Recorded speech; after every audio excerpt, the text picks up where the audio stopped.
lokal nga kagamhanan sa Negros Oriental migahin og 40 milyones pesos alang sa COVID-19 vaccines. Apan prioridad paghihapon sa libreng bakuna sa kagamhanang nasyonal ang Negros Oriental ug Dakbayan sa Dumaguete.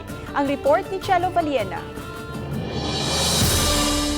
Gawa sa 40 milyones pesos nga gahin sa lokal nga kagamhanan sa lalawigan sa Negros Oriental alang sa bakuna bato COVID-19, aduna say 30 milyon pesos nga gigahin ang lokal nga kagamhanan sa Dumaguete City.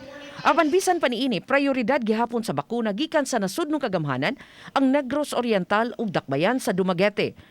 Kini ang gibutyag ni PCOO Secretary Martin Andanar at tubangan sa kadagkuan sa lokal nga kagamhanan ug sa opisyal sa Non-Government Academy sa Dumaguete City. Ang tigom nga gitambungan usab sa kadagkuan sa Department of Health Region 7 gitumong aron ipasabot sa katawhan ang kabililhon sa bakuna.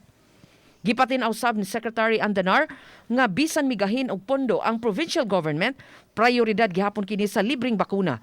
Kini tungod kay sama sa Sugbo nahimo na karong epicenter sa COVID-19 ang Dumaguete City. It doesn't mean that we are not handling it very well.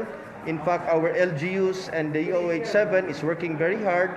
Kaya lang kailangan talaga magtulong-tulong, and itong bakuna na to makakatulong talaga to bring down the cases. Sa 1,293 nga nataptan sa sakit sa Negros Oriental, 386 niini gikan sa Dumaguete City. Sa 37 nga nakalas, 18 niini gikan gihapon sa syudad. Ang DOH7 may kumpirmar usab sa kalit nga pagsaka sa kaso sa COVID-19 sa Negros Oriental sukad niadtong November sa miaging tuig.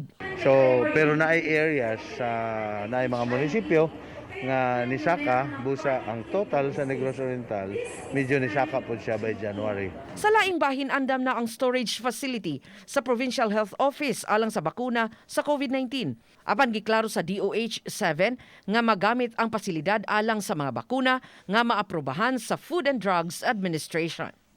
Chelo Valiena, Balitang Bisdak.